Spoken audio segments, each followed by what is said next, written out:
The following broadcast is a presentation of iRacing Motorsport Simulations live on PTR-TV. We'd like to thank all of our partners for their support. He may get the run on the outside off of the back straightaway. 26 and Hallmark trying to go 3 wide. Tiller talking and bobbing and weaving down the back straightaway looking for a way around. The 5 machine trying to take a look underneath the 3 car. He's going to dive it in down to the bottom. A huge move down to the bottom of the racetrack. Back bumper. Can anything happen through the tri-oval? Walker Thomas to the inside. Here he comes to the outside. Side by side through the tri-oval. The 14. It's going to be a photo finish to the line. Who's going to get it? Walker Thomas. Machine coming out of turn number 4. Tiller looking to go 3 wide, almost 4 wide. He's going to try to look for a gap. Bobbing and weaving for the lead down through the tri-oval. Photo finish. 2 by 2. The 65 gets the win.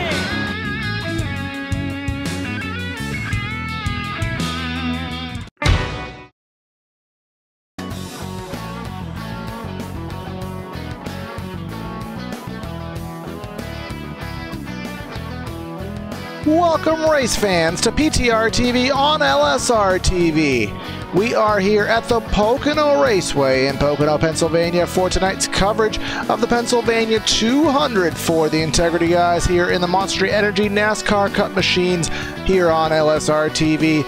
Again, in the booth here tonight, bringing you the action is myself, Corey Silva, man behind the cameras, as well as Evan Block, and we got Joe Chris helping us out behind the scenes. So Evan, we are at the Integrity Racing League. We didn't have a race last week because of Memorial Day, but we are ready and back for some more racing at the Tricky Triangle. Yeah, this track, it is very fun and it is very tricky, as hence the nickname Tricky Triangle. Should be a pretty fun race here tonight at Pocono, and look forward to it. Yep, so qualifying is just now wrapping up. About a minute or so left of single car qualifying runs, and we got Don Stevenson on the pole right now with a 51.902. That'll be a hard time to beat. I don't see too many drivers out there that are still trying to turn some laps. We do have Lee Pierce here, so again, 80 laps, Evan, at Pocono. We've been doing quite a lot of races here this week ourselves, so what can these drivers expect here driving-wise here tonight at this racetrack? Well, it starts out pretty tight, and it's going to get really, really loose on the exit of all these corners, so they're really going to have to pedal it to try and not spin out. It's turn 3, the exit of 3 is probably the toughest corner to get down. It's just so loose off, but tires are going to be super important here. The fall off is about a second and a half and only about 5 or 10 laps. Yep, so these guys will have to really watch out for that. A track that has a lot of grip, but you're really putting a lot of wear on those tires with how much load is under these machines entering the corners here, so they'll have to watch out particularly for the tunnel turn, which is where Lee Pierce is going through right now. Really a line sensitive part of the track, so that will be a challenge. And I see Bruce Ackerman on track. Well, he is hard on the wall, so that lap will be of no significance. So that will be the qualifying session. So without further ado, as the session changeover takes place, these drivers will get assembled on the starting line up here, and we'll bring to you your starting grid here at the Pocono Raceway for the Integrity Racing League. On the pole with a lap time of 51.902 seconds, Adam de Blasio, Guillermo Alvarez to the outside of the front row here tonight. Justin Roden rolling off in the 3rd spot, Nick Ward in 4th. Then we have Samuel Nadeau and Don Stevenson 5th and 6th. Jacob Fife and Cody Smith 7th and 8th. Evan.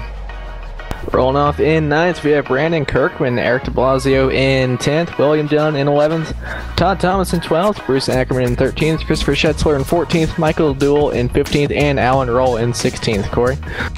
In 17th, Neil Frolich, Joseph Yates in 18th. Get that backwards. Nick Zotner there, that's a new name for us in the league, 19th. Jason Miller in 21st. Jay Heisman 22nd. Greg Trego in 23rd. And then 24th, Tom Wetmore. Rolling off in 25th, we have Lee Pierce, Kent Weatherall in 26th, Randy Fayosh in 27th, Jason Burgess in 28th, and Jim Five rolling off in 29th.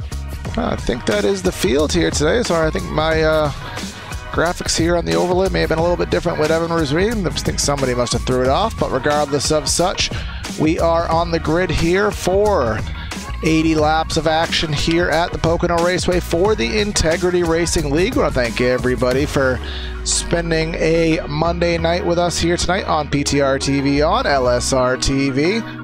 The weather conditions, these guys will be under tonight. 78 degrees in the air, 104 on the track, about a 2-mile-an-hour wind, as we like to call it, default conditions here on the iRacing service. So Evan, this year in the Integrity Racing League, we've seen a couple dominant drivers, and one of them being Adam de Blasio, and where else is he but right on the front row?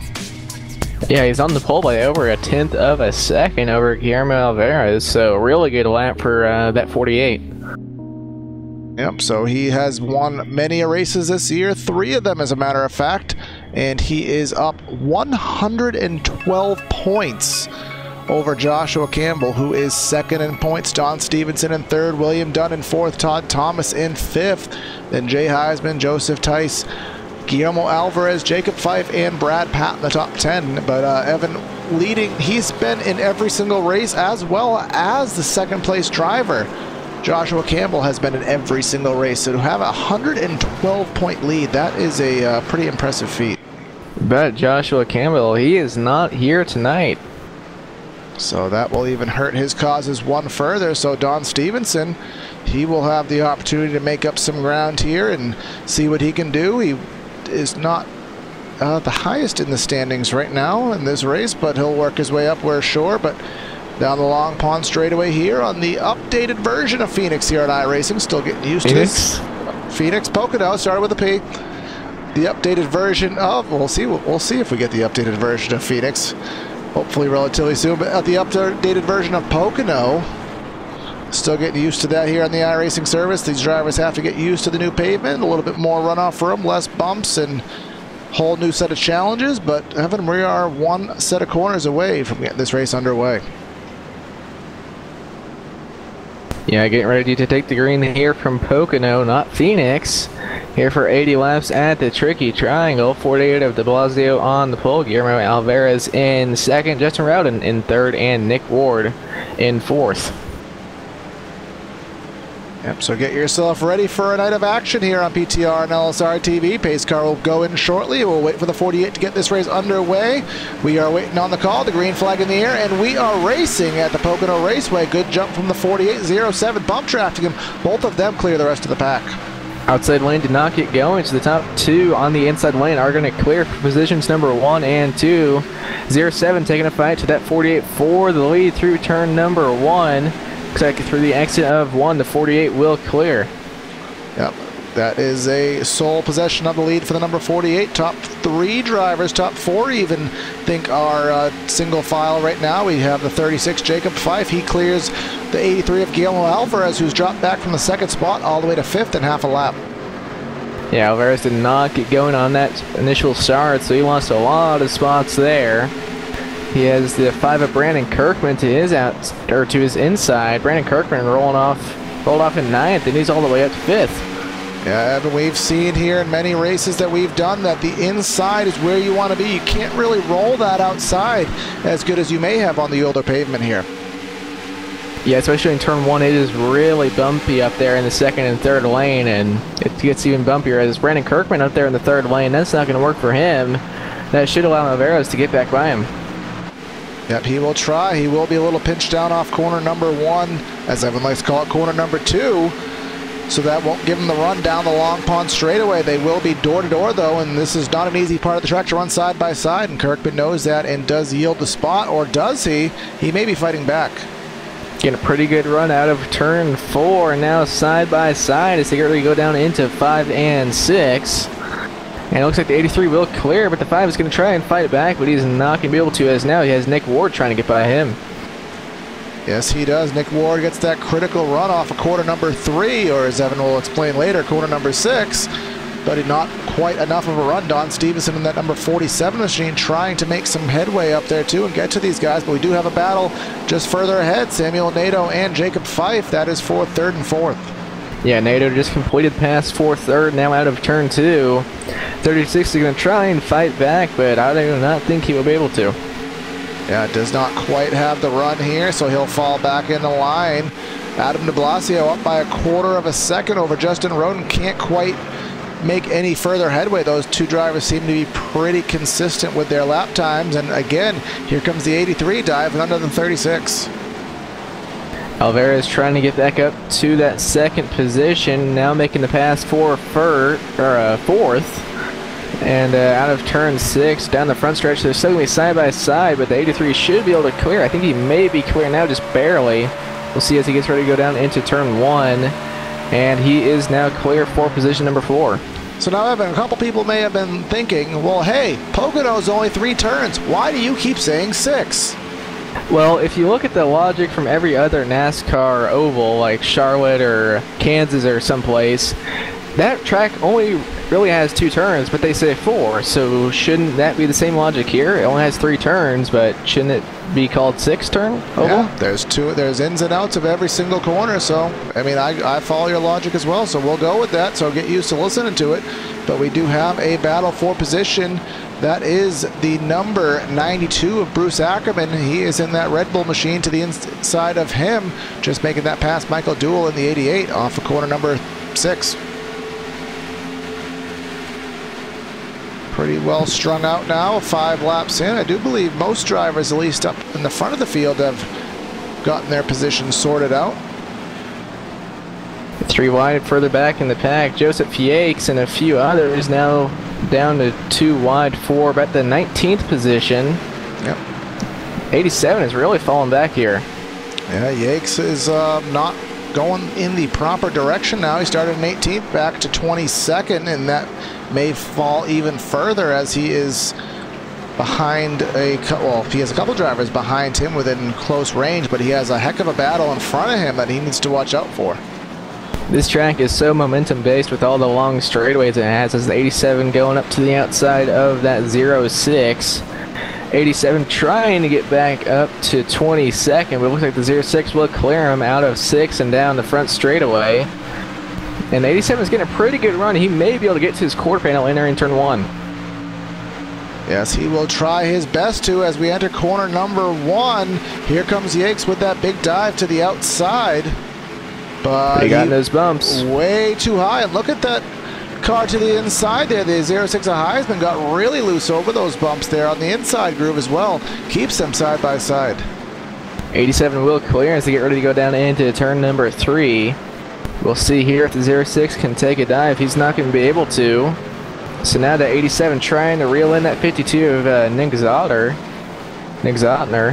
Yep, so those positions are still going on, but heading back a little bit further to the front of the field, you can see the freight train here first through, well, at least the top 5 are within striking range of each other. Justin Rowden is dropping back just a little bit. He was about a quarter second back, now about 4/10.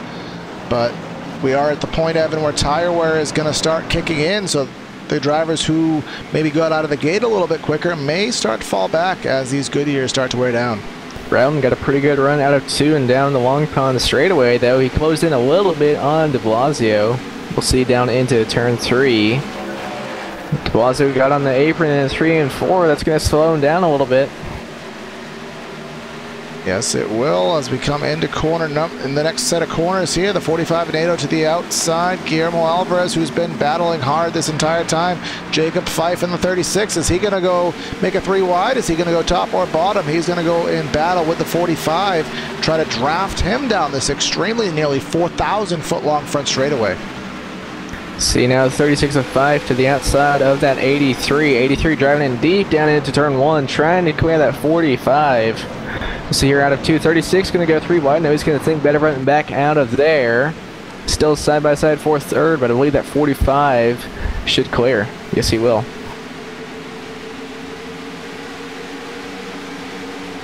Yes, they do. So that is the top 4 or 5 settling out here, and just behind this, not too far off the action, is the 97 machine. As I think somebody was in the wall there, very close to it. I want to see. Yeah, Justin Rowden got the wall out of turn 4, I believe.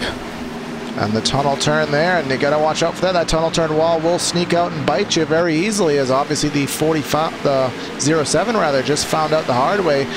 you can't really risk, you can't deal with aerodynamic damage here at Pocono with these long straightaways, Evan. You need every last mile an hour that you can get. Side by side for the 10th position, Bruce Ackerman and the 78 of Todd Thomas. Ackerman up there in the third lane down into turn 1. 78 is going to clear for position number 10. Now the 43 of William Dunn trying to get 11th from the 92, and he will do so as the 92 had a pretty big wiggle out of turn 2. Yes, he did, and that's going to allow, who is that, the number 14 machine to pass by, 24 rather, Chris Schetzler, and Tom Wetmore in the number 42 trying to get by, and then right behind him, Eric de Blasio in the 11 trying to follow through on the train to the inside. This 92 is dropping back like a rock right now. He's going to lose almost 4 spots in 1 lap. Yep, that is just how it is here. Pocono is a very rhythm-based track, a very momentum-based track, so just one bad set of corners can just really set you up horribly for that next coming straightaway. 45 of NATO is getting very close to the back of Rowden in that 07 machine. There may be a battle for second gearing up here. So we'll see here, and we'll bring up the telemetry on the number 45 of NATO and see what he is doing. As I said, gearing up. There is a lot of shifting going on, Evan. Even in the tunnel turn, the 45 is going into third. Yeah, I know. Me and you, Corey, both ran quite a few races here this week, and I don't know about you, but I was shifting in all 6 corners right from the very beginning. Yeah, I was not, at least in the tunnel turn. I know I wasn't shifting there, but that may be some more time. So that is maybe why the 45 is starting to close in on the 07. So there may be something shaping up there as this run progresses. We'll see here on the lap tracker who is the fastest of the top 10. The leader has about a 10th over anybody, but the next fastest driver on the track was the 45. Car in the wall up in 1 and 2. Trying to look and see who that is. I believe it is Bruce Ackerman. Ackerman was running significant damage there to the right front. Let's go back and see if we can. Oh, yeah, I definitely saw some heavy contact in the making there. Did he just lock the fronts up or something? That's weird. He went into the corner and it stopped turning, and then he didn't get it to turn until just before that contact into the wall. Or actually, there's a little bit of contact in front of him between the 11 and the 24, and then I believe he locked the brakes out trying to avoid them, and it just went straight. Yep, so unless we get a caution, he's going to have to suffer with that aerodynamic damage until his first available pit stop, which, Evan, I'd have to imagine. I mean, I'm not 100% certain, but I don't know if these guys can do this on one stop, so I think that's... There's no way, because you can go about 30-ish laps, probably at 30 to 33 laps, I'd say. So, by that logic, this is going to be a 2-stop race if it goes green. And 07 in the wall again, right in front of that 45. That's going to allow Nato to get by him. To the outside, and 07 will back down. He may have backed down a little bit too much. Here comes the 36. Gets the 36 right into the action here. See if he can get that run off the final corner. Not quite going to happen, but a big wiggle from the 07. The handling really got in the way for Justin. Yeah, I wonder if he pushed it maybe a little bit too hard to start this run. Oh, almost contact there with 5 to the back bumper. That is 07. That is really close down there entering 1. And here comes Nick Ward under Alvarez. That's a battle for 5th and 6th right now. Alvarez trying to hang on to that top 5 position, but the 97 is ready to pounce and gain that spot. De Blasio pulling away from Samuel Nato now by just a little over a second over that 45. Yeah, so this may be a race that the 48 might be able to walk away with, so we'll see what happens there. And he was at least 2/10 faster last time by than the 45, although the 45 had a little bit of navigating to do. So see, this time it's pretty even. Yep, about 3/100ths of a second difference between the two. So we'll see if that trend continues. The 45 trying to gain as he has passed by the 07, and then the 07 is stacking him up 3 cars behind him.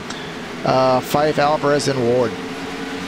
So Corey, do you think anyone's going to try maybe a 3-stop strategy, or do you think they're just going to stay with 2? I can't imagine that working, Evan. I just think the Pocono is way too long, and I think it's just you're going to lose too much time to make that work in what is relatively a short race.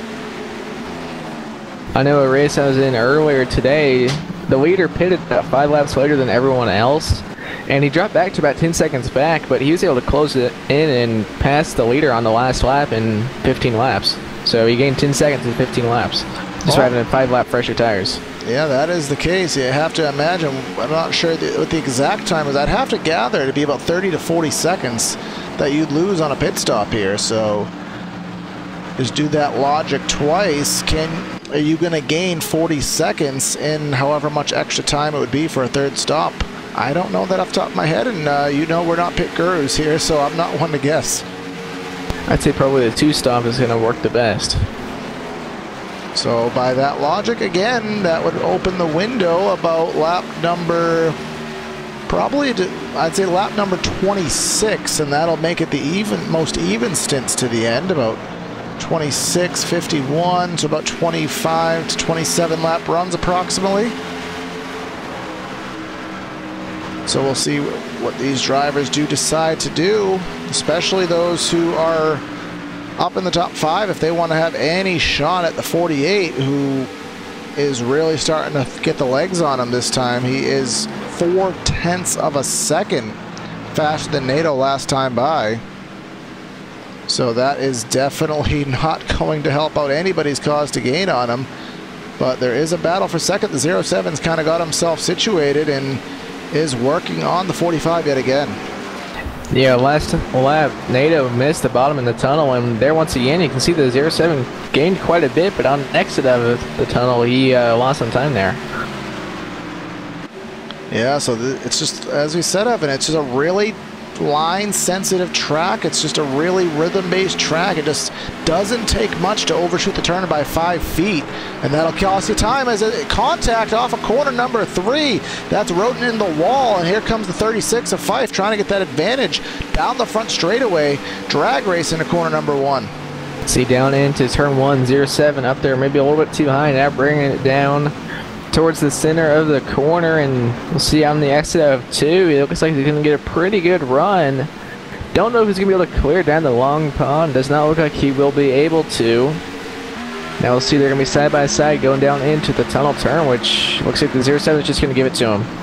Yes, he will. So now the 36 of Fife, he's 2.5 seconds behind the leader, and he's not in clean real estate yet because the 07's not done. Here comes Alvarez with the dive underneath the 07. 3-car battle for third as we enter the final turn.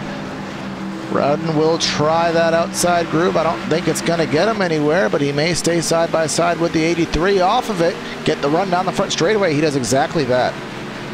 Take the 07, still going to be side by side with that 83 for the 4th position.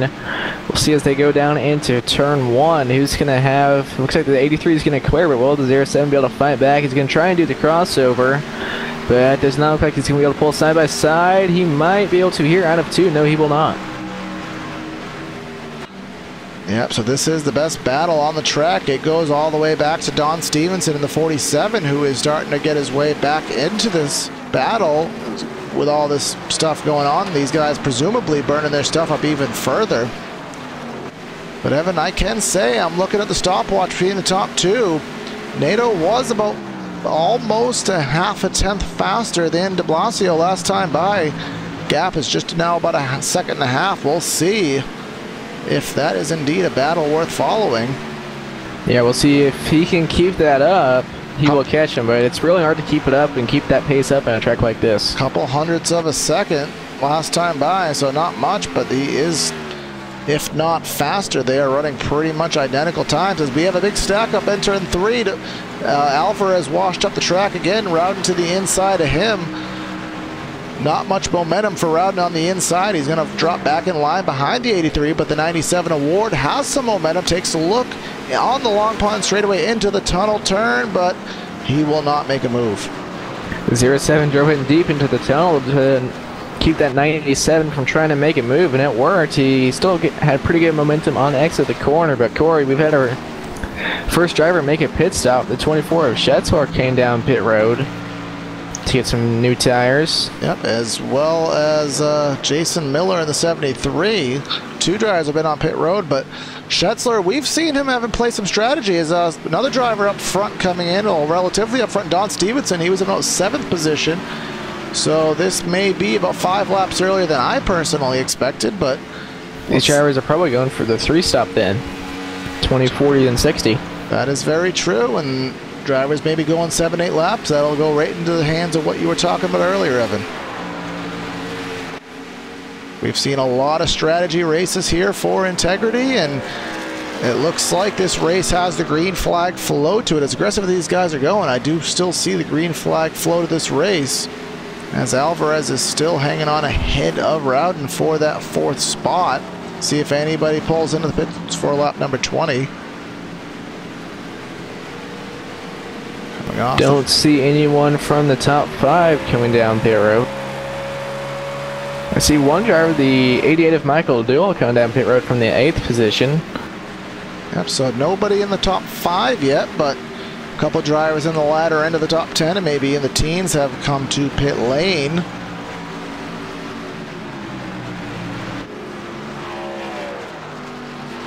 So that 48 just continuing his dominant ways that he has had this year. 13 races, 11 top 5s, 12 top 10s. Has been the man to beat nearly every single week here in the Integrity Racing League. And I mean, Pocono's not really a track, Evan, that someone may sneak on strategy for too long. Typically, pure speed does win a lot of races here at Pocono. But this is a track that you can do a lot of strategy with, just with how everything plays out here.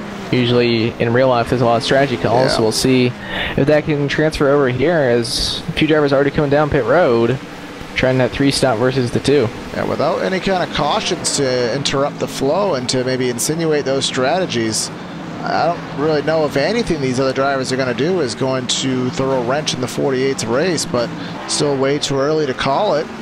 As off of the first corner, that is, I believe it was Justin Rowden again getting loose and squirrely into the wall. You could see some right front damage to that 07 after all the contact he's made, but still not enough to really deter that car from having some good pace. Yeah, he got in the wall again now too. Just got a little bit loose off the corner and up into the wall. So is that the, I believe, at least the 3rd time he's hit it? Yeah, he is giving that car its all, and at the expense of the right side, and you can't play that game for too long. You ride on that fence of aggression, eventually you're gonna make contact that you can't recover from. Yeah, because right now he hasn't made too hard of contact with it yet. But you don't want to keep riding down that road.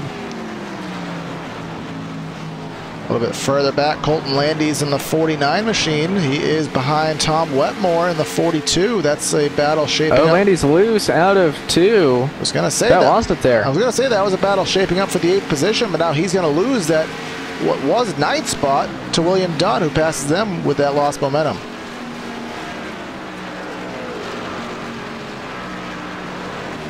So Landy's goes from going 4 position to having to gain that position back that he was running in prior. Not exactly what he wanted, but this is the time in the run. Obviously everybody is struggling, waiting to see who of the top 5 is going to make that first break in the pit lane. As of now, it is nobody. Cody Smith pits from the 12th position. He comes down pit road. Yep, Cody in the number 18 machine takes that Budweiser SS to the attention of his crew. Still have every single driver in the race still on the lead lap. 29 drivers, that being. Jason Burgess did not take the green flag in this race.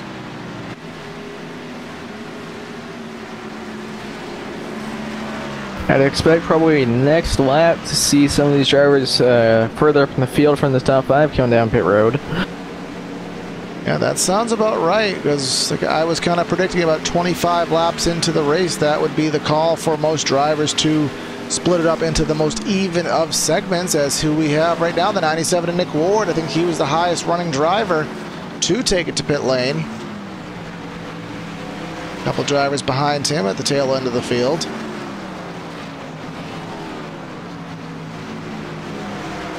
Ward coming in from the 6th position. And he overshot his stall a little bit there.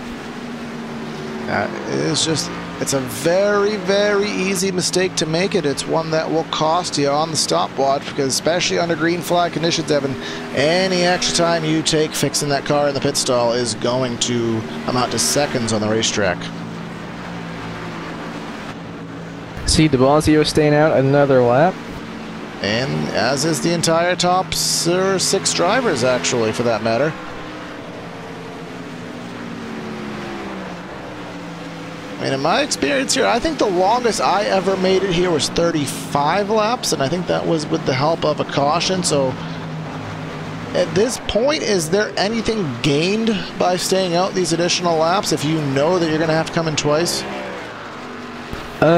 You can gain a little bit, because you'll have fresher tires for after your first pit stop. You'll have fresher tires than everyone else. But I don't know if you'll be able to gain the time back that you lost, because they've already fallen off about 3 seconds. Yeah, so 3 seconds over the course of 6 laps, that's 12 seconds, or 18 seconds. 18 seconds, and are you going to lose that 18 seconds? I mean, it's kind of a tough call. At this point, I'm genuinely surprised, but maybe we have the fuel estimates wrong. Maybe they can make it longer than we think, but Todd Thomas in the number 78, and that will break William Dunn, Tom Wetmore, Colton Landis to pit lane, and I believe that 42 looked rather quick from the camera there. We'll see if anybody had a penalty, but I don't think so. Pretty close on that 42 of Wetmore, but I do believe he made pit road speed. Alright, so on the track, de Blasio, he bombed it into the tunnel right there and kind of drifted it, but kept it under control. That is not a move you want to make as the leader. Cost him a whole ton of time, as NATO is within 1.25 seconds now. And here comes de Blasio to pit lane, and NATO will stay on the track and lead a lap of this race, as he's having a little bit of connection issues, but still first official lead change of the race.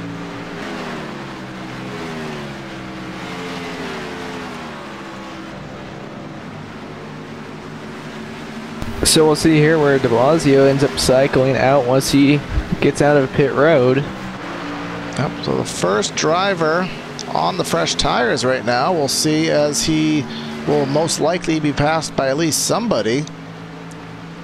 And that is Don Stevenson. Don Stevenson. He's been out for 8 laps. He will be the first of the pitted drivers thus far. Still waiting on the top 5 to pit. That is Nato, Fife, Rowden, Alvarez, and Rollo. Have yet to come to their attention of their crews. And as you kind of alluded to, Evan, they have lost 3 seconds a lap. But here comes the 45. That'll roll over the lead to Fife in the 36 machine. Rowden coming down pit road behind him. Rowden, so just waiting on Fife Alvarez to come down pit road. Yeah, I think that 07 needs this pit stop more than I think anybody in the field right now. Yeah, he was really struggling there with that wall. 06 machine will get his lap back. That's Jay Heisman. Yet still everybody who started the race still on the track. We have yet to have a caution flag here tonight at the Pocono Raceway Integrity Racing League. You're watching PTR TV on LSRTV every Monday night, 9 o'clock Eastern, via PTR TV. Per the merger that went on, we will be bringing you the entire remainder of their season, dating till the middle of November, so you can catch these guys every Monday night. And it does look like that 36 will be taking the hard left off of the final corner. And will he be followed by the 83? That is a negative. Alvarez takes the lead. So now we'll see how long will Alvarez stay out. I mean, he can't stay out for much longer at this point, unless he has radical plans to stay out for one stop in this race, which we don't deem to be possible. He's not setting himself up any favors right now. And another point, Evan, a lot of tracks, you can catch drivers a lap down here, and if something does happen with a caution, this is one of those few tracks that if a caution comes out now, he's going to be hurting himself, not helping. Yeah, because there's still 22 drivers on the lead lap. including the drivers that have already pitted. Yeah. So Adam de Blasio, he's 6th right now. He's 31 seconds back, but he's on the lead lap. So the only thing that would help is if there's enough laps ran to bring those drivers back to pit road. And then Here comes Alvarez now to pit road. So those extra laps, he stayed out. Again, I'm not too sure about them, but again, pit strategy. I've been wrong. I usually am. We've seen many a strategy call here. If you've seen, a lot of these races do come on the strategy game. And what was it? I want to say Texas, Evan, where we had a lot of strategies going on. We had no idea what to expect. So Coke 600, the Coke 300 rather, the World 300 these guys had, that was another strategy call. So when you have a lot of green flag racing, you're going to have a lot of these kind of races. So Don Stevenson now in the lead.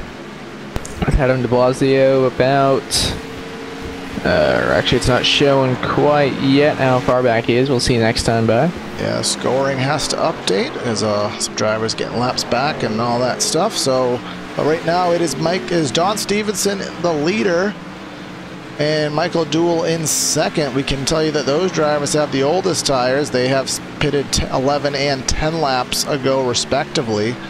Nick Ward, he pitted 6 laps ago. He is in the 3rd spot right now, under fire from the pole sitter and the dominant driver, Adam de Blasio. You could see how much time he gained just through the final turn alone. Yeah, and that's only 3 lap difference on those tires between the 97 and 48. So tires make a huge difference here at Pocono. Yes, they do, Evan. I know even qualifying here, I ran my first lap and I didn't have too much practice, as it looks like de Blasio will make the move down the long pond, shoot into the tunnel. He will. And actually right behind this, that is Nato passing Schetzler, who has the oldest tires on the racetrack. But I was qualifying, Evan, and I didn't nail my first lap very well. Caution on the speedway. That thought was not meant to be said. That's Jim Fife in the 63, and is that Jacob Fife? Yes, it is. Is that the Fife family wreck in the tunnel turn, is it?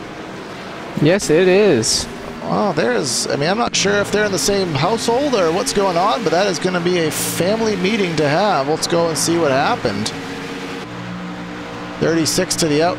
36 has the run down the long pond straightaway. He took a dive to the inside and he wasn't fully clear. He clipped him on his dive to the inside, and not sure the elder or the younger one, but I know Jim's not going to be happy about that one. So, well, the top of the 63's car says Papa 5, so did he maybe just wreck his dad? It appears to be the case, so it might be in punishment after this race, Jacob. Might have to put your rig away for a race, depending. But regardless of that, first caution of the race just after pit stops have completed, so no real shake-up there, other than the fact that de Blasio is going to be in the 3rd spot, and the 2 drivers in front of him, Stevenson and Duell, will have the chance to pit, and presuming they have good stops, they will start this race on the front row. Yeah, really good strategy calls there from the 47 of Stevenson, as well as Duell and Schetzler, because they're going to gain quite a bit of track position from staying out or pitting a little bit earlier and having those fresh tires. So what was I saying, Evan, about why did these drivers do what they do with pit strategy? But it always seems to work out for them more often than not. So they got the break they looked for, they got the break that they needed, and here comes everybody, presumably for 4 tires of fuel. And remember, he pitted very late. And what was I saying, Evan, about, guys knowing drivers know what they're doing? Yeah. I mean, I don't think anybody expected a family wreck to cause a caution, but some drivers taking advantage of it. We'll see Randy Fayash staying on the racetrack as well. And will there be any 2-tire stops? Some of these drivers pitted very recently. I don't see any thus far. So Stevenson and Duell will get the race off pit lane. I see Greg Trego did not actually pit. He just went through the pit road, so he'll be in third and presumably will pit, but we will take this first caution as an opportunity to go side by side and step away for a minute. We'll be back with you for the restart, so stay with us here on PTR TV on LSRTV, your home for sim racing.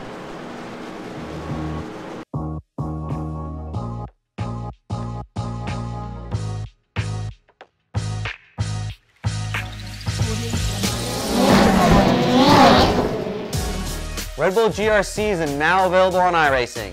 I personally put my blood, sweat, and tears into this thing, developing the cars, the tracks, the dirt, making sure it is authentic as possible, and I really think you guys are going to love it. The best part is that this 600 horsepower Volkswagen Beetle is free to all members. So get signed up now and come race me online.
When I was 16 years old, I was working at a Goodyear tire store, and my boss actually built an old dirt car, street stock Monte Carlo.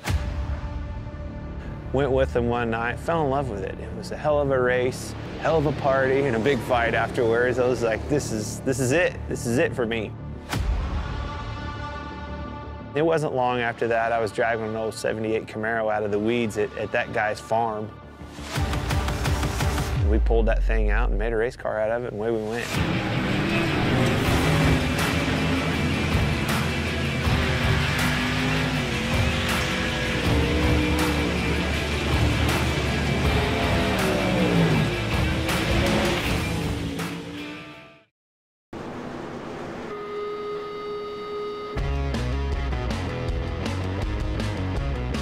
And we're back we're back under caution here and about to go ready to go green flag racing. And I don't know if you guys caught it on the side-by-side, but we kind of had some interesting stuff go on. Yeah, the 45 and the 97 had contact. It ended up with the 45 going around, but I think the 97 got the worst end of it. He has some pretty good front end damage now on that car. Yeah, that is pretty good damage. It's so pretty good that's probably going to not be very good for him. But Alvarez on the track, he pitted just before that caution came out, so he stayed out on slightly older tires. Don Stevenson, Michael Duell, they cut a break on pitting a little bit earlier and catch the brakes, bang the leaders, and then outside of row 2 is the money man, Adam de Blasio. So Evan, take it away. Alvara's on about 3 lap older tires in the field. 47 Don Stevenson to his outside as the pace car gets ready to pull down on the pit road, and there it goes. Now waiting on Alvarez, and there he goes. And he is going to clear the 47 easily on that restart. Yeah, he got the jump that he needed, and he's going to need that most certainly with that 48 hungry behind him. But the 47's really checking the 48 up there on the outside line. See, the 47's going to clear for a second, but the 88 and the 48 trying to get by him, but out of turn 2. Looks like the 47 is going to be able to clear it into the wall. But he's going to keep it straight. Yeah, he didn't even lose too much momentum from it. They're 2-3 wide there on the long shot. You can tell at the back of the pack, but here comes Duel in the 88, going to dive it in the tunnel turn underneath the 48, who's really high, well out of the groove, but keeps his momentum and just stays out of the wall. 88 blocking that 42 behind him.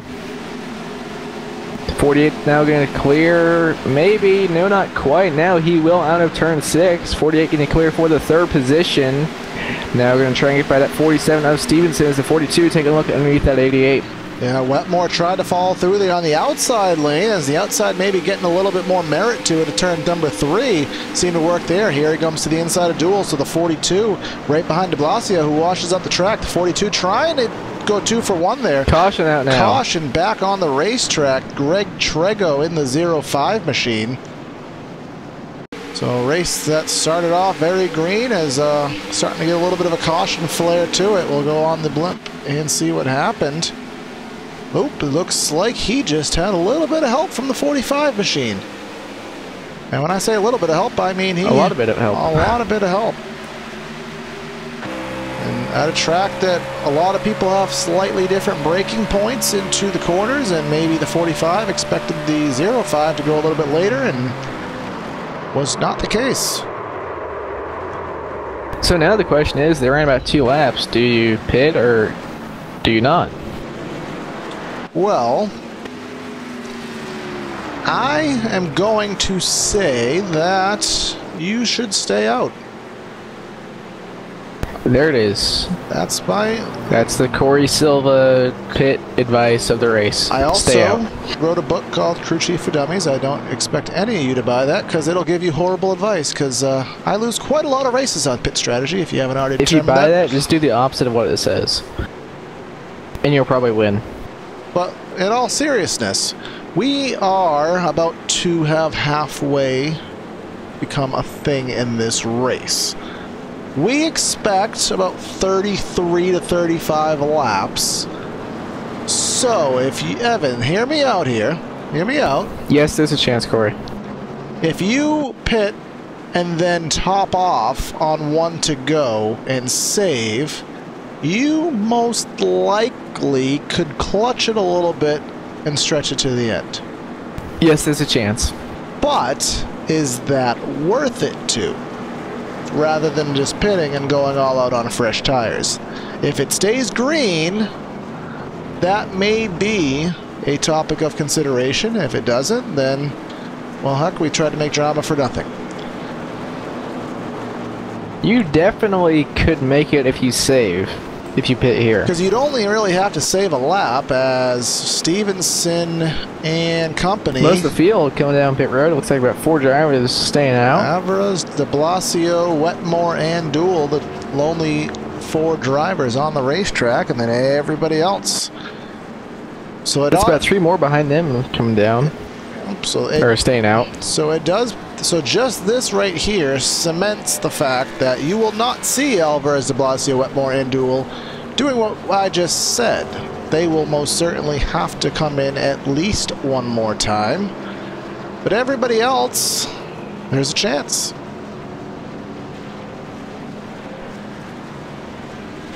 So this is the second caution of the race. Alvarez is your leader, who again, he pitted right at the end of that green flag cycle and was able to catch a caution and chose to stay out, put him in the lead, and held on to it for those couple laps. But when we do go back racing, Adam de Blasio will be right on his outside and most certainly ready to pounce and hopefully get the lead back, as he was the fastest driver on that opening stint of the race. Looks like the first driver to be on tires is Colton Landis. He's got 2 tires, so the first 2 tires call we've seen today.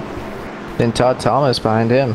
So the pivotal thing that I will be looking for is, does anybody break back and top off? I mean, you don't. It could even be 0.3 of a gallon. That could be the difference. You never know. At a track as long as Pocono, you can't risk an extra lap because you're not going to coast back. And if you do, it is going to take a very, very long time. But I really don't even think you can, unless you maybe run out in the tunnel turn. If you run out in the final corner, you can probably coast back. Okay. That's about it. Leave it to you to always be the smart individual. Gonna be pleasing of the sensors, and we at least have 2 to go, so the longer this caution is, the more fuel you're burning, which would make topping off even be that more vital. But we can take this opportunity to give you a through the field rundown, as now halfway has been completed. So lap number 41 on the board. Guillermo Alvarez is leading the race. Adam de Blasio up to second. Tom Wetmore in third. Michael Duell in fourth. Kent Wetherill in fifth. Colton Landis in sixth. Todd Thomas in seventh. Chris Schetzler in eighth. And then Cody Smith and Eric de Blasio, the top 10. Then we have William Dunn in 11th, Justin Rowden in 12th, Joseph Yates in 13th, Neil Froelich in 14th, Jay Heisman in 15th, Lee Pierce in 16th, Samuel Nato in 17th, Alan Roll in 18th, Bruce Ackerman in 19th, and Don Stevenson in 20th. Rounding out the field, Jason Miller in 21st, Nick Ward in 22nd, Randy Fayash in 23rd, Greg Trego 24th, Jacob Fife, remember he was in that caution with his father, in 25th, Carson Badel in 26th, Bechtel, I want to say if I'm getting that properly, 27th, Brandon Kirkman, 28th is oh my god, I keep doing that, Nick Zotner, sorry about that Nick, and then Jim Fife and Jason Burgess, who did not start the race. Why do I keep wanting to get his name backwards? I have not the slightest, but... See, I think actually if you come down here on 1 to green, I think you should be able to make it to the end if you save. Yeah, because this is going to... We're going to go green with 37 laps to go, and... Here comes Kent Wetherill. So that's only one. And a couple drivers... See another one behind him. So... not nearly as many as I would have thought, so either A, it's not going to work, or B, just no one else thought of it, but regardless of it, and of course this is under the impression that this does go green. We know we can go green a long stint. We did it the first run, but we haven't done it since. With this track, if you can make it about 10 laps, then it's probably going to go green for a while, because once it gets spread out, it's pretty hard to bring a caution out. Let's go on board with somebody here, and very curious to hear if they're clutching it under caution here. At least Adam de Blasio is not. He's even in second gear. That's the worst thing I would... Well, actually, no, he has to pit. Excuse me. Let's go back to Schetzler in the 7th position. Is he doing anything special? Nope. Just scrolling through the field here. Is anybody trying to save fuel? Oh, much of a surprise to me, Evan. Maybe they just know they can't make it. Or maybe they know they can make it. So, fuel strategy, I expect it to be a thing. We both expect it to be a thing, but, I mean, we'll see what happens here. Top 4 drivers most certainly have no chance whatsoever because they stayed out, and they have another between 6 and 11 laps longer usage on their current runs, so you'll see pit stops from them. Who else will stay out? Will anybody stay out? We'll see what happens here. Second half of the race about to become underway.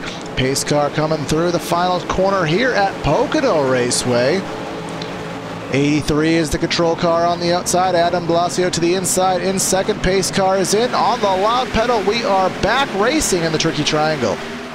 Alvara's got a pretty good jump over that 48. Now the 22 of Duel going to try and get around that 48 for the second position. Down into turn 1, we'll see who can get the jump. And it looks like the 88 or the 48 is going to clear. The 88 is going to try and fight back, but doesn't look like he'll be able to.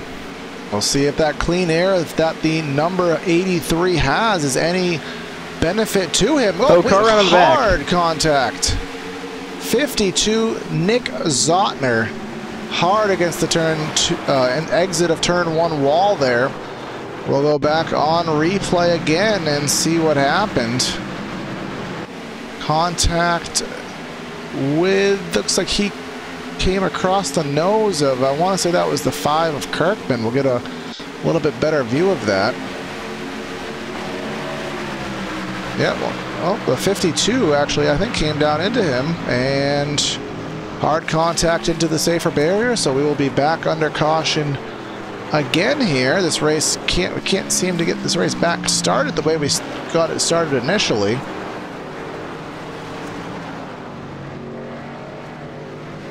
So these drivers will catch up to the pace car yet again. I'd say quite a few, or probably most of the field is going to come down pit road, because they can probably make it from here.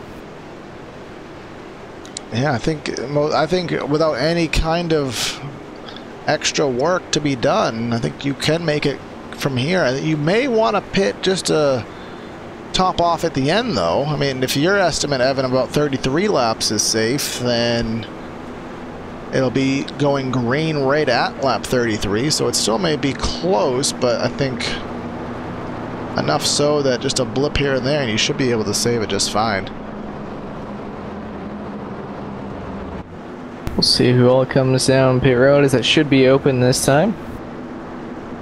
All of the drivers currently in the race still on the lead lap, that number 52. Not sure how long he will be continuing with that car continuing in its present condition. Looks like it's driving a little bit sideways. Yeah, just a little bit. I mean, we knew we saw that in the real world till they outlawed crab walking. Don't think it's going to help him in this race, so I would expect perhaps an early retirement or some significant damage repair. And 83, and heck, the top 4 for that, top 3 for that matter, staying on the racetrack so it's kind of about a 50-50 deal there. They must be thinking that with this caution that they can just make it. But even Alvarez, who's been out there for 14 laps, I mean, is he just banking on more cautions? But probably about 10 of those have been under caution. That is very true. Still, I mean, very interesting calls nonetheless.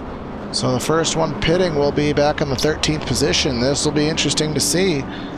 But given that we are under caution yet again, we will step aside for a second time here tonight on PTR TV on LSRTV. So we'll be back with you for the restart. Stay with us. I think a driver has more to do with the equation going back and racing dirt, whether it's a modified, a late model. You can do more with the race car. You know, the harder you drive it, a lot of times the better it goes. You can crawl up on that wheel and feel like you made the difference at the end of the night.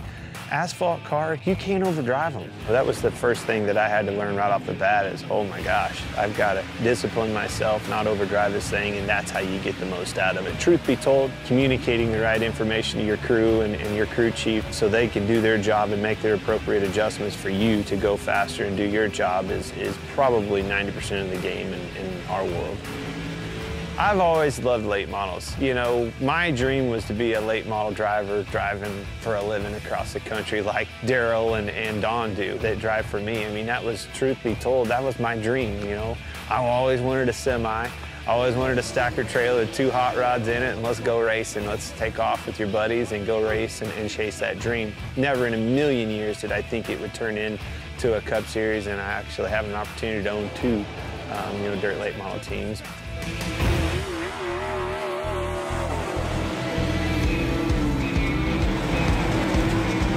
When you think of iRacing, you don't think of a video game. It's not. It's way above and beyond any of that. You know, dirt racing changes so much. The track changes so much. Being able to capture that, to experience all those details that surround dirt racing and make dirt racing what it is what makes iRacing so cool, because they did nail all of that. I knew when they came to our shop and scanned cars and went to the detail of getting that car right, I knew that it was going to be over the top, because it blew my mind just the work that went into making sure the car itself was legit. This sport has been around a long time. The competition can't be replaced, and that's what brings people back to the racetrack week in and week out.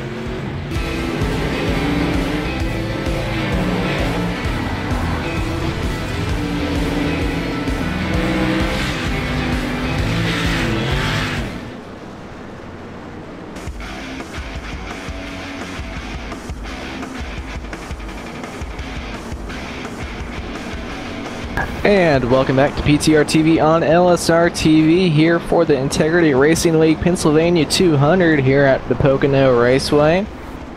Coming back to about 20 or about 37 laps to go, I believe, or no, 34-ish. 34 wants to take the green. Guillermo Alvarez leading right now. Adam de Blasio in second.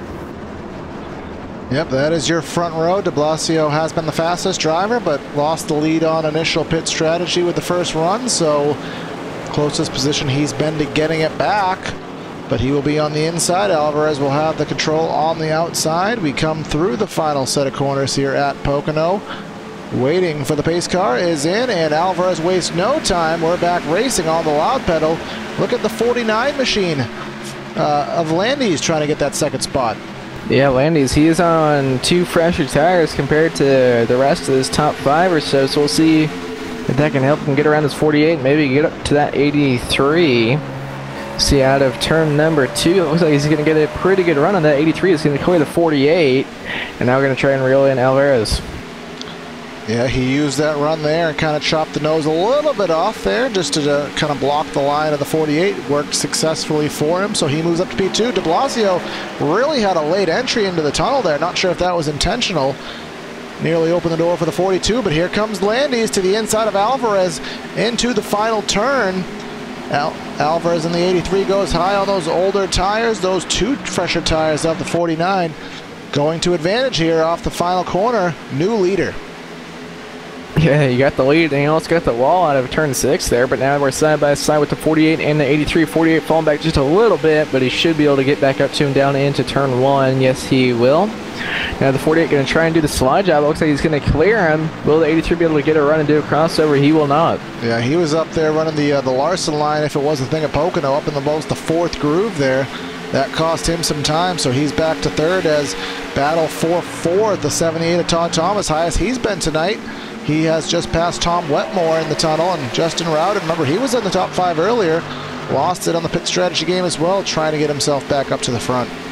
Thomas is on 4 fresh tires compared to the 83 and the 48, as well as the 49.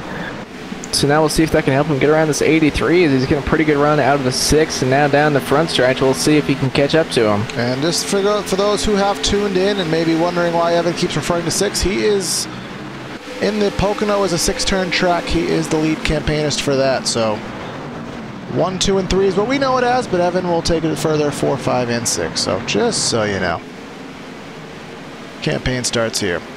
But yes, they are battling Samuel Nato in the 45. Remember, he was involved in those shenanigans under that caution with Ward. But he is back up to the 9th spot, trying to make a move with the 18 of Cody Smith, 11 of Eric de Blasio right in front of him. Lost a little bit of time through the tunnel there into what we call turn number 3 here at Pocono. See, what we don't have anymore, what we had with the prior version of it, we don't have that grip strip there on the top, so everyone has to run right on that yellow line. Nato got a pretty good run there through that turn, sends him with some momentum down the front straightaway. See if he takes a look into 1. Yes, he does. Dives it on underneath the 18 of Smith. See, 45 going to clear that 18. Now the 45 going to try and get by the 11 down this long pond straightaway here. He's not going to be able to get to him entering the tunnel, but he's going to get fairly close. We'll see down into the tunnel now what he can do. He got a pretty good run. Smith dove it on in there to keep with him. Thought he was going to make some contact there, but he did gain some time. Cody Smith in the 18. Drops back, does Smith, but here comes the 45 back to the bumper of the 11, trying to get that pivotal run off of the final corner down this 3,800-foot front straightaway. Nato got a pretty good run over the 11 of de Blasio. Down into turn 1, we'll see he's going to take a look underneath him and going to get held up a little bit by 42 contact, 11 sideways. They're both going to save it. What a bit of driving. Ackerman in the 92 gets the run under de Blasio, Eric de Blasio, to take advantage of that situation. We'll go back quickly on replay and try to see what happened. See, they got into corner number 1 there. The 45 washed up the track into the 11. The 11 has to drift it for about 500 feet, manages to save it. Bruce Ackerman, the one to the best advantage here, but look at them now entering the final corner. Ackerman to the inside, Eric de Blasio to the outside, Don Stevenson in the pink car. He's been pretty good here tonight. Cody Smith in the 18. Michael Duell getting him back up. Who kicked up sparks there? That was the 18 of Smith. Side by side, the 92 and the 11 still. 3 wide, 45 Nato down on the very bottom underneath the 88 and the 18 down into turn 1. Looks like the 45 will clear the 88, now the 18 clearing both of them. We'll see out of 2 here, the 45 getting loose down there on the bottom. And it's going to allow the 88 to stay right on his door. Going further up to the front, we have a battle with Rowden and Alvarez. That is for the 3rd spot. Alvarez on those aging tires. Rowden to the inside. We'll try to clear him through the tunnel. He'll do exactly that. Now Todd Thomas trying to get the run on Alvarez, who doesn't quite have the momentum still after that pass. 78 will draw right to the back bumper of the 83 through corner number 3/6 here at Pocono, and those positions will stay stagnant for the time being. And Landy's in the 49 has pulled out to a 6/10 lead over Adam de Blasio in that number 48. So those 2 fresher tires are seeming to work for him. Landy's, he started dead last. He did not get any practice or qualifying in, and 30th to 1st. Yep, comers and goers in tonight's race. Oh, actually, that one is not working for me, but oh, that one's not working for me either. So can't give you that graphic on where he started and where he. But from what Evan said, he started all the way in the back. So plus 29. Plus 29. I don't know why it's not working on my end right now, but regardless of that, a significant improvement today, and up in there as well is Tom Wetmore, up 18 spots in the race. So good move by that number 42, just outside of the top 5. See Todd Thomas now trying to get by Justin Rowden down into turn 1 and 2. Almost contact there. Out of turn 2, we're going to see who's going to get the run. 78 got loose. That's going to allow the 83 to try and get back by him. See 78 throw in the block, but 83 going to get under him down the Long Pond straightaway, down into the tunnel turn now. We'll see 78 out there in the lane where he does not want to be, but it's going to work for him. I'm gonna spin that statement around, Evan. I almost feel like that outside is starting to work better for some of these drivers, especially in the final turn and through the tunnel. Yeah, I think once you get about 5 to 10 laps on the tires, you kind of want to make passes up there. You still want to run down on the very bottom, but you can make passes up there. If you can bog that guy down on the inside and kill his momentum, especially off the final turn down the front straightaway, it is a very good approach. And I'm going to take back something I said. That 49 was out to a 6/10 of a second lead. It's now down to a 1/4 of a second. That 48 showing its muscle, starting to close back in. De Blasio absolutely dominated the first half of this race, fell back a little bit due to pit strategy. He is on a little bit older tires than Landis, so we'll see. I believe they're on the same left side tire, but just older rights on that 48. Now down through the tunnel turn. Actually gained a little bit of time to that 49. We'll see as they early go down into 5 and 6 who can gain some time here. So the 48 is gaining a little bit entering. We'll see about exit. And 48 getting a really good run on that 49 out of 6. And down the front stretch, whoa, 49 sideways. And keep it straight. You heard there the 49 downshift to the 3rd. excuse me, and he just got really loose there back on the throttle. Hardly kept it off the wall, didn't keep his momentum built up, so the 48 is just stalking the back bumper and taking a look here in turn 1. De Blasio taking a look underneath and barely out of his quarter panel. Now the 49 will clear once again.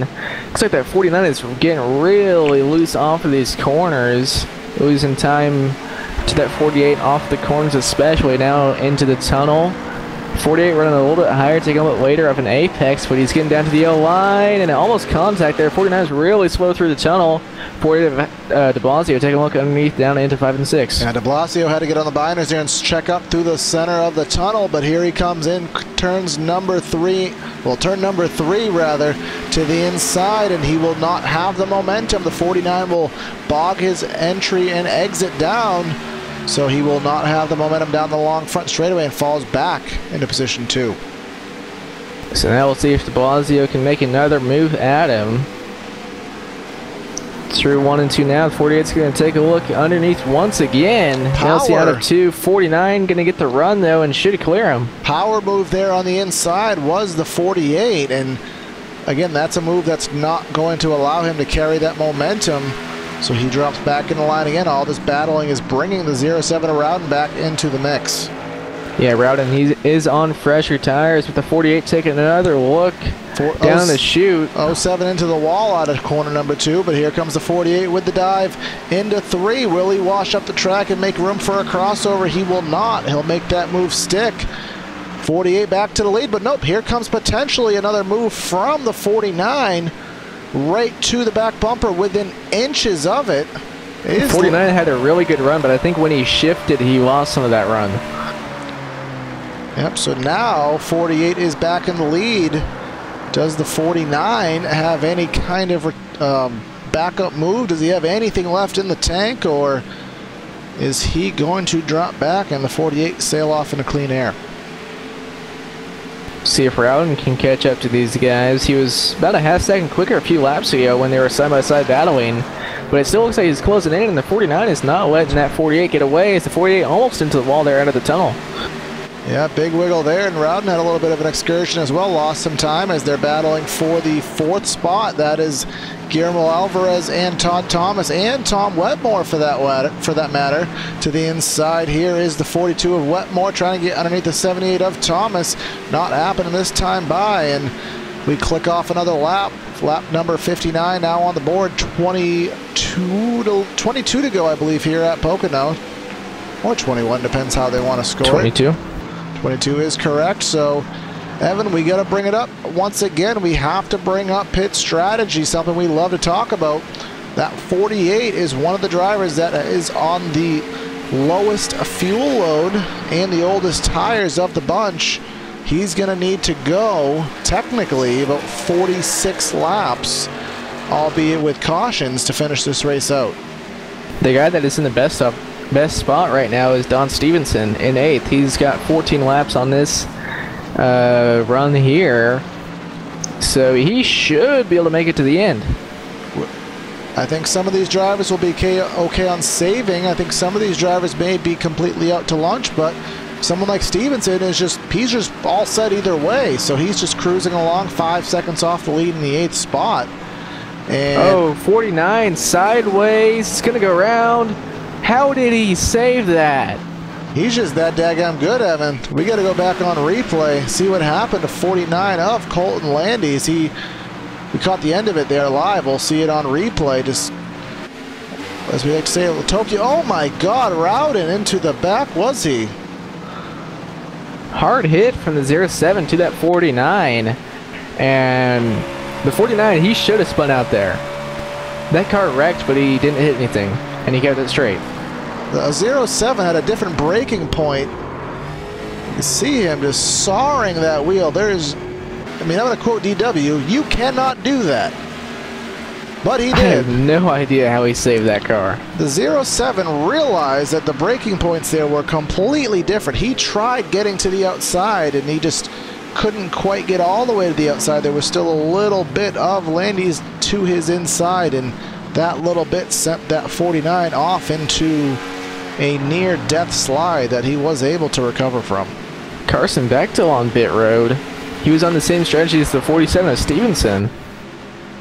Now, he hasn't really had the best of runs here tonight, but I see 4 tires going on that machine, and he pulls away with no damage, repair, or anything of that sort. So, scheduled stop for him, it appears. So I wonder if that means that Stevenson can't make it. It's going to be close. Evan, did you lie about pit strategy and how long these guys can go?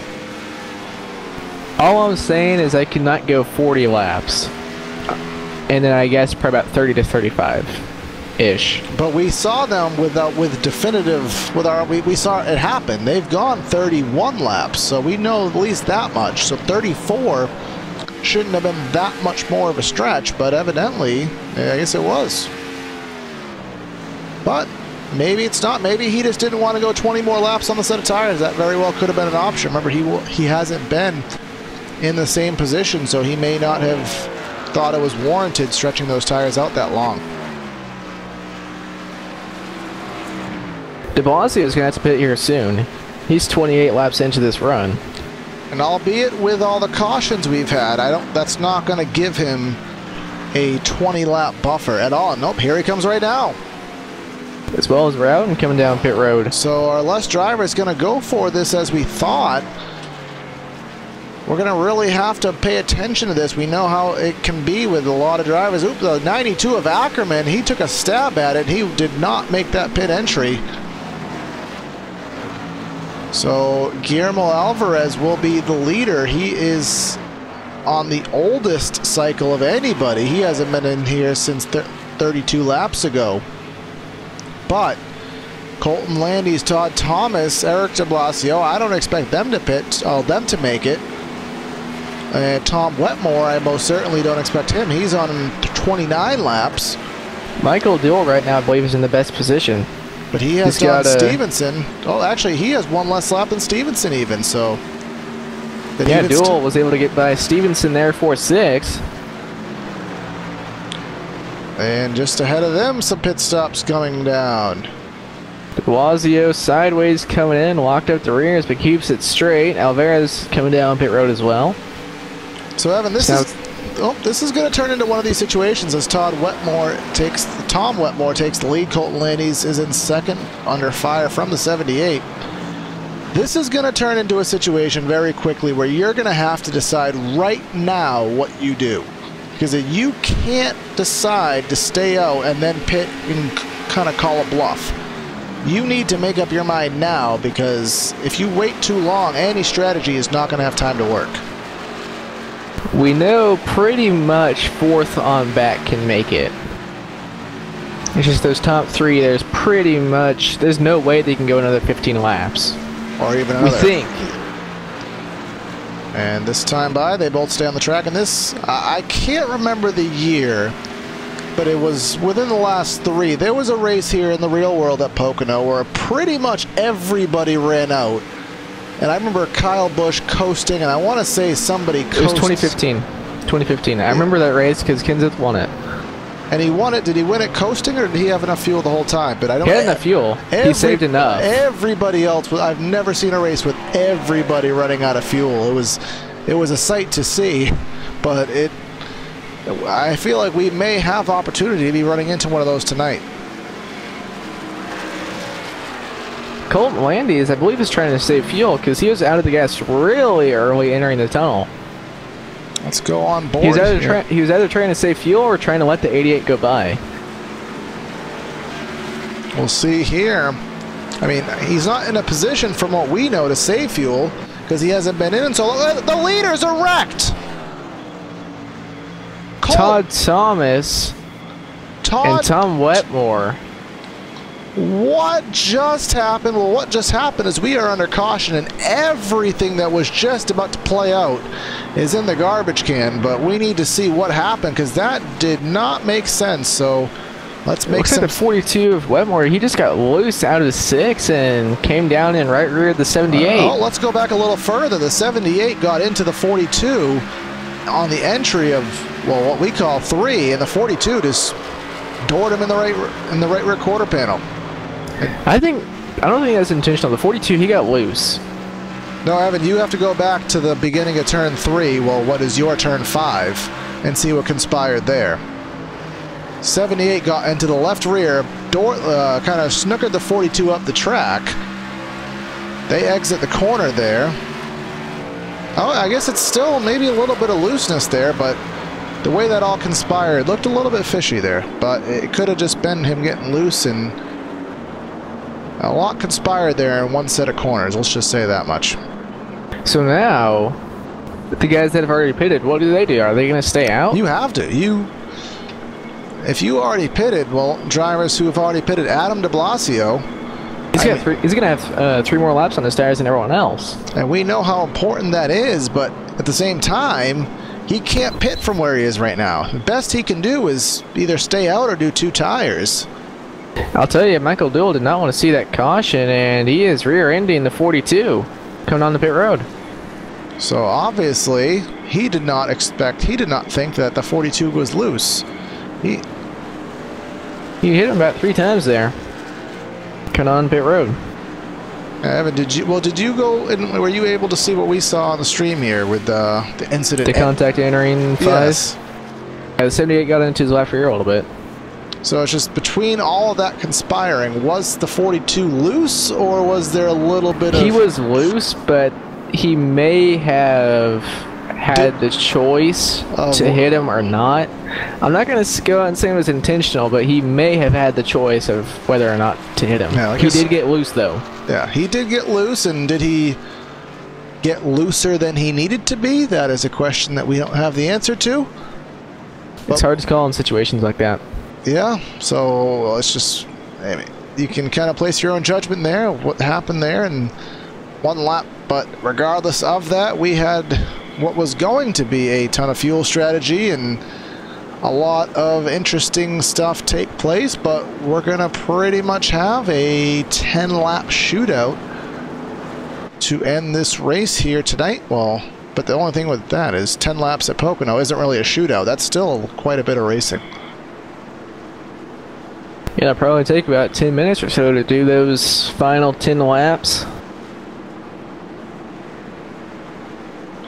So race summary at this point in the race. This is our 4th caution for 12 and counting laps. We've obviously completed 66 of the laps tonight. 11 lead changes, many of those being done under green flag stops under the first cycle. So Randy Fayash stayed out. He's been out for 25 laps. He just wanted the publicity and the bonus point, presumably. So he comes to pit road, giving the lead back to Adam de Blasio. And Adam de Blasio, Guillermo Alvarez, Eric de Blasio, and Cody Smith. Also Bruce Ackerman, and for that matter, Kent Wetherill.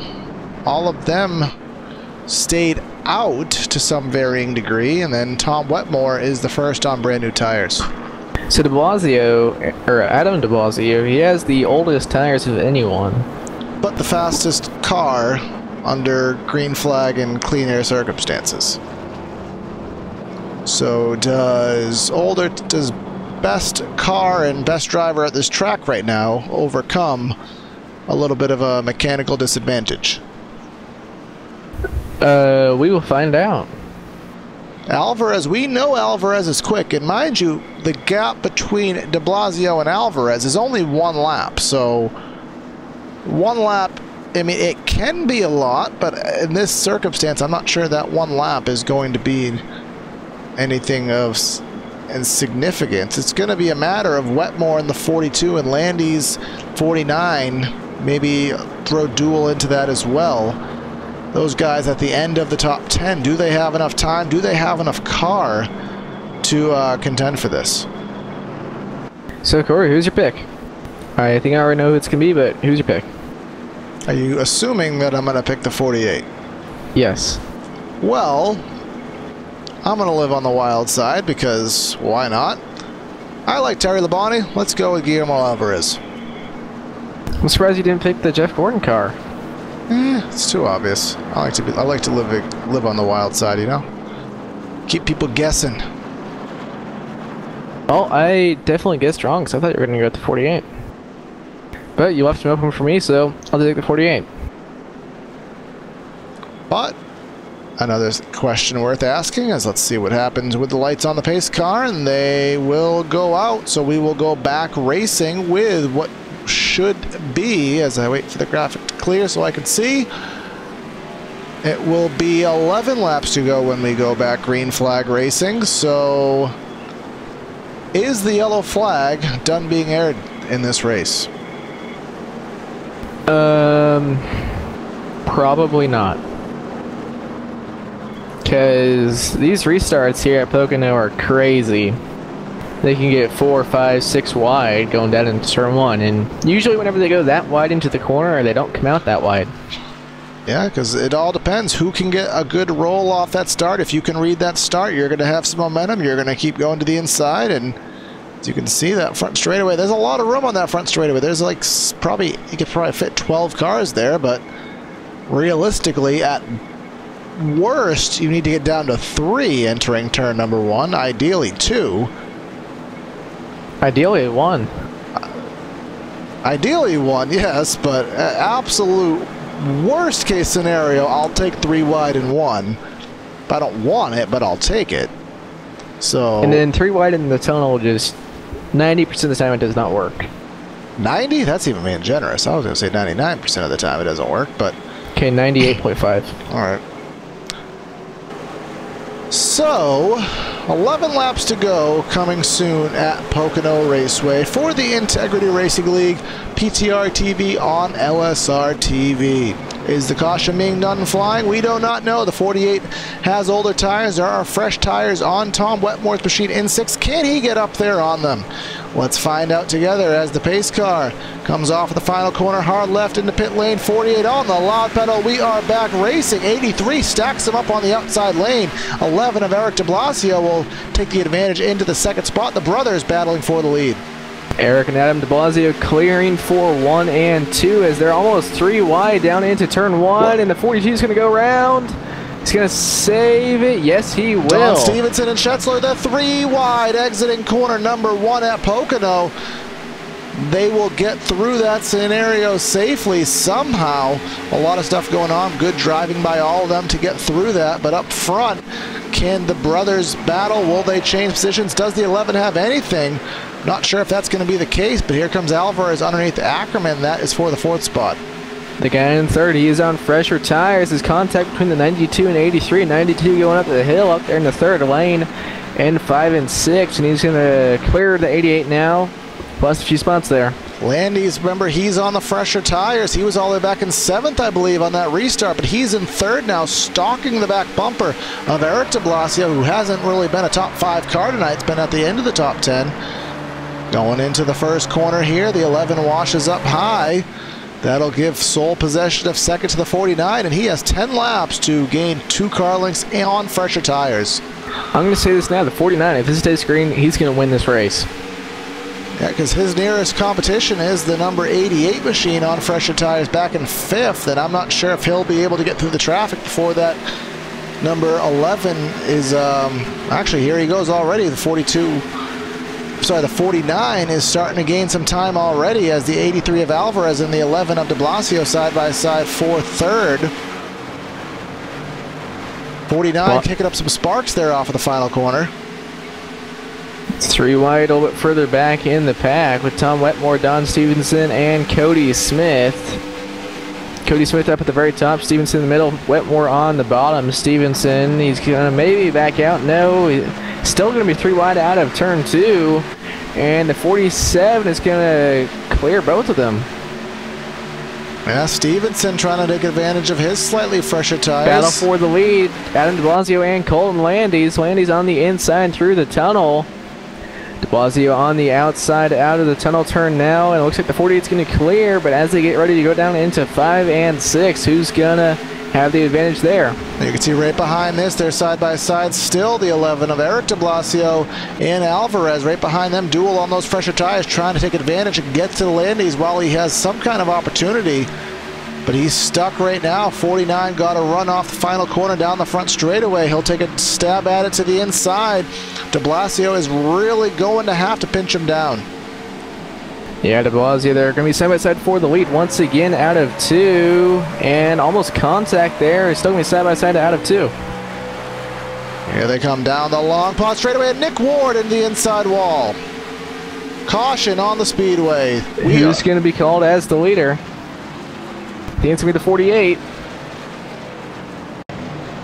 This is going to get interesting yet again with strategy. You can see Rowden in the 07 all over the back of the 97, exiting corner number 1, and then they hooked it coming off the final corner. I mean, coming off of that corner onto the long putt straightaway, rather. See here, a little bit of, I don't know if that was a block or the 97 got a little bit loose there, but regardless, 07 got some heavy damage from that as well. 07 was not happy with that 97 because he hit him quite a few times getting into 1. He got him loose on the entry and then hit him a few more times on X's, so I don't think the 07 is very happy with that blocking. So it does look like Colton was able to be scored as the leader, which is huge because de Blasio was playing defense there, and that defense was getting wore out rather quickly. But what do you do now? Do you pit? Do you stay? I'll say whatever decision the 49 makes is probably going to be wrong. That's my guess. Because we're going to go green with about 3 laps to go, which 3 laps of Pocono is a long time, and we know the tire wear. But it's also enough time for someone to try and hang on for as long as they can, maybe get a caution and snooker out a victory. Second on back, they need to do whatever the leader does not do. That's the only way they're going to be able to win this race, I think. So Landy's pits, you stay. If he stays, you have to pit. De Blasio, Adam de Blasio rather, he's in such a good position in points now, he could afford to gamble if he wants to. But the issue with gambling is if you pit, you're going to be in 27th. There's still 27 cars in the lead lap. If you're the only one that pits, you're going to be in 27th. And de Blasio thinking about coming down pit road. And he's going to stay. A lot of drivers staying out. Who's anybody breaking down pit lane? We're going to go all the way back to Bruce Ackerman. So it looks like maybe... Nope, we're going to be going back to about probably 15 drivers staying on the racetrack. So I'll tell you, that was a tough call in the pit box on the 48, Evan. You know, where he just lost the lead on those tires, you know he's not going to have really anything to battle with, but he's going to have to dig deep, and he's going to have to try to make something happen to not even just win the race, but to keep in the top 5. William Dunn, Michael Duell, Don Stevenson, they're going to be right behind him ready to pounce. So if he misses his marks in turn 1, washes up just a little bit, he's going to have a whole bunch of hungry drivers ready to hop on that opportunity. So let's see if Landis can hold on from last to first. Right now he's doing pretty good at it. Going from last to first to score the victory? Yeah. In 80 laps, he's going from last to first. So in this race, we have 27 drivers still actively on the track. 27 drivers still scored on the lead lap. That was a very defining moment, I'm sure, in that strategy call, because a wrong call, you're not just going back to maybe 11th or 12th. You are going all the way back to the tail end of the field. Which is usually something you don't see here. You usually don't see that many cars in the lead lap, but with how big this track is, there's a lot of drivers still in the lead lap. Yeah, and some cautions timed at perfect opportunities to allow people to save themselves, maybe from going down a lap, but that has been the case. And again, Colton Landy's in the number 49 in prime position now with the freshest tires and the best visual sight now, which is only a pace car right in front of him. Do want to give a shout out, didn't get to do it earlier, to one of our shout out sponsors here, Track Cams 4 Gourmets. If you like the views that you see on tonight's broadcast, you want to check them out, trackcams22.com or facebook.com/trackcams. Official sponsor with PTR TV, so check that out if you do like what you see. But we have 1 to go, Evan. We're going to go green on 4 to go. This will be the final restart of the race. The iRacing cutoff lap has already been eclipsed, so but will be the last caution? That is the question. We don't know that much, but we do know this is the final shot at a restart, so we're either going to take the white and finish it out, or we're going to end behind the pace car. Those will be the two options. Hopefully, we can race this out. You can see a full field still stacked up, doubled up, and ready to go back green flag racing. How wide do you think we're going to be on this restart going into 1? I mean, at least 4. It all depends how good of a start. These guys are going to try to be reading this start like a hawk. You know that 83 to Alvarez, he's not afraid to make moves. We've seen that before. So he needs to do the best job he can to roll up to the 49 and to try his hardest to time that start and to be able to take a stab, maybe 3 wide into 1. And in my opinion, this is the easiest track to anticipate the start on because the restart box is so small. Pace car goes in, maybe delay about a half second and then just get on the gas, but the leader might go right away. That's the only chance he takes, but we will find out together. Evan, get us going for the final restart of the night. Coming through 5 and 6 now, Colton Landy's going to be leading us back to the green. 48 of Adam de Blasio to his outside. Then we have Guillermo Alvarez and Eric de Blasio in that second row. Waiting for pace car to pull down in the pit road. There it goes, and there goes Landy's immediately in the 48. Got a pretty good jump there. He's not going to be able to stay side by side, but he's going to clear Alvarez. Yeah, not the ideal start, but as good of a start as he could get. Not shuffling too much, only about 2 wide down the front straightaway throughout the field. Entering corner number 1, Alvarez took a stab to the inside of the 48, but nothing doing. 48 has cooled the tires down. Does he have a second life in that number 48? I don't think he's going to, but we will find out. He held pretty good through 1 and 2. Now we'll see as they get ready to go through the tunnel turn if that 48 can hang on. Alvarez taking a dive, almost contact there. 48 kind of stacked him up there, especially with Alvarez taking a stab at it. But look at de Blasio. He's not done yet. He's right to the back bumper of Landon. Contact. He hits him. He washes him up the track, but nothing to get him out of the lead. Here comes Alvarez. 83 is going to go to the inside, taking 3 laps to go at Pocono. The 48 gave it a stab. Didn't work for him. If anything, we stay in the exact same situation. So is the 83 going to take a dive with 3 laps to go? 48's going to go around. Is he going to save it? Hill's going to save it, but he's going to lose second position. Here comes the 83 by. Here comes Dual by. These guys short track racing at Pocono. They like to say Pocono, the track that thinks it's a short track, and it sure does race like one sometimes. So now, what does that 83 machine do? We're coming to 2 laps to go. A very aggressive move by the number 48. A very aggressive move by the number 83. But we're going for the win. Here comes Alvarez. Coming through 5 and 6 now. Coming to 2 laps to go. And who's going to get the better run out of 6? Looks like it's going to be the 49 getting a pretty good run down the front straightaway. 83 going down to break the draft and stay with that 49. If there's one thing we've seen is these guys going really hard into the braking zone. I don't expect that to change one bit. Coming in this time by 2 to go. The 83 tries to gain some on the braking zone, but can he get the pivotal runoff corner exit? He got a pretty good run. Did the 83 over that 49 down the Long Pond straightaway now. We may have a wreck. Think they saved it there. Everything's staying green for now. Going through the tunnel turn, 88 Dual trying to get to the back of that 83. See, can the 83 make it move through 5 and 6 as they get ready to come to the white flag? Top 3 under a blanket here, 2.5 miles around the tricky triangle. It's the end of tonight's race for the Integrity Racing League. Colton Landis is in the lead, but the number 83 is ready to pounce it. He is not afraid to take a move at it, but he's going to have some work to do here as the white flag is in the air.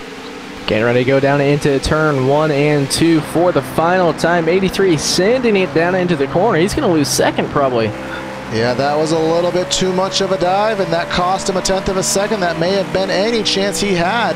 He's going to have about a 4/10 of a second deficit now heading into the tunnel. I think that was his last-ditch effort. See, going down into the tunnel turn now for the final time. The 88 got a pretty good run over that 83, but the 49, he is pulling away from this 83 and the battle for second. to go through 5 and 6 for the final time. Yeah, Alvarez gave it a final shot in corner number 1. It all went for naught. Landy's got the lead through pit strategy, took 2 at the right time, able to pass the 48, comes off of corner number 3, and Colton Landis wins for the Integrity Racing League at Pocono. Landis completes the last to first, 30th to first, and Guillermo Alvarez coming home in second, Michael Duell in third. And de Blasio, after his late race move that cost him a few spots, comes home in fourth.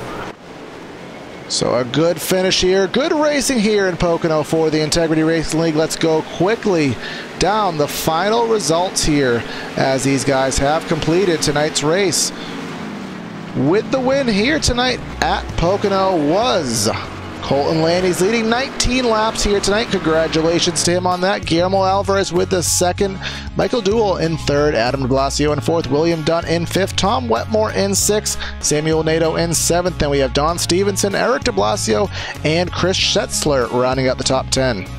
And Jacob 5 coming home in 11th, Bruce Ackerman in 12th, Greg Trego in 13th, Jay Heisman in 14th, Joseph Yakes in 15th, and the rest of the top 20 we have Jason Miller, Neil Froelich, Justin Rowden, Carson Bechtel, and Randy Fayash in 20th. And rounding out the field here tonight, Lee Pierce, Brandon Kirkman, Alan Rowell, Cody Smith, Kent Wetherill, Todd Thomas, Nick Ward 27th, Nick Zotner in 28th, Jim Fife in 29th, and Jason Burgess rounding out the field. So stick with us after a brief commercial break here on PTR TV, on LSR TV, waiting for these guys to get here in the booth and talk to us after a thrilling finish, so stay with us.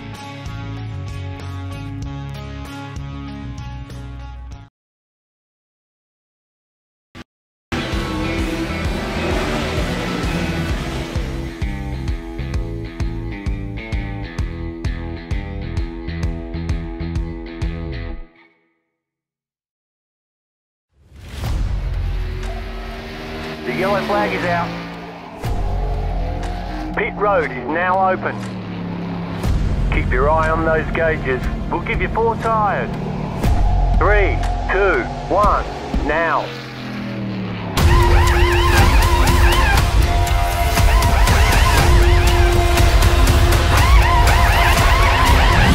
We're done. Get going.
And we're back here on PTR TV for the post-race show, and I think we've gotten a couple of the drivers here tonight, so we are going to start interviews, and I will talk to the third place finisher here tonight, Michael Duell.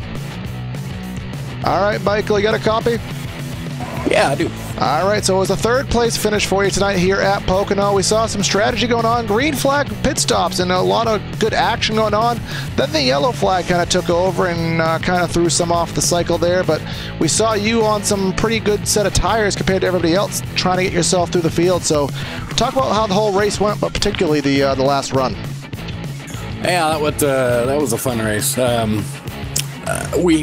We had a couple of us there that on that whole 20 or so laps to go, we were kind of hoping it would go green because we kind of figured our fuel a little bit, and we were really to the good, so we were really banking on it going green. And then that last caution come out, and we just decided, well, you know, now we're just gonna have to just deal with whatever we get. And so yeah, on that last restart, I don't know what happened to Adam. They're getting loose, but I was really just kind of aiming for Guillermo. Me and him have a fun time at Pocono every single year. We just kind of jab each other back and forth. And so anyway, it was a good race. I was really glad to get a third place out of it and not get wrecked this week. And we'll take the points and move on. Yeah, most certainly, man. So obviously here on iRacing, we're still getting used to the new Pocono. We've been on the old version of it for so long. So what kind of challenges did you face? How much experience maybe have you had going into this week's race here at the new version of Pocono? The new one's been a challenge, more shifting obviously. It's more like the actual road course stuff you see on TV. Tunnel turn was kind of my weak spot. I had 1 and 3 pretty much figured out. But the guys that like Colton and Adam that had the tunnel turn figured out, they were flying, and I didn't really think I had a shot at a top 5. But like I said, it worked out in the end. New tires prevailed a little bit there, so I was happy. Yeah, you take them how you can get them. So you got it on the podium here tonight. Who do you want to give a shout out to, man? Oh, just thanks to everybody for watching. Thanks to all my 2 Degree Motorsports teammates, Chris Schitzler, all them guys. Check us out on Facebook. Also, to the Mission 22 guys that might be watching your broadcast, feel free to check them out on Facebook as well. Thank you. All right, thanks, man. Congrats again. And I'll turn it over to Evan Black, who may or may not have the winner. I'll let him figure that one out for us. Looks like we cannot get a hold of our winner here. Can't find him here in Victory Lane. Yeah, we see him here, and for some reason we cannot get a hold of him, so we will keep trying and give him a couple more seconds before we wrap up tonight's coverage. But again, want to thank everyone for tuning in here to PTR TV on LSRTV. We gave you the rundown. We'll just flash it by on the screen one more time for you guys to see. Colton Landis with the win here tonight. Guillermo Alvarez and Michael Duell, your top 3. So that is the race here tonight. Corey Silva and Evan Black bringing you the coverage. Just quick shout out to our PTR TV sponsors: Air Movement and Fabrications, Kreutz Custom Graphics, iRacing Broadcast Overlay Graphics, cameras provided by Track Cams 4 Gourmets. So if you like the cameras, you can check him out at the website right there. Hope everybody enjoyed tonight's coverage of the Integrity Racing League. Check them out on Mondays every single week here on PTR TV on LSR TV, rounding out their 2018 campaign along with the American Sim Racing Series on Tuesdays.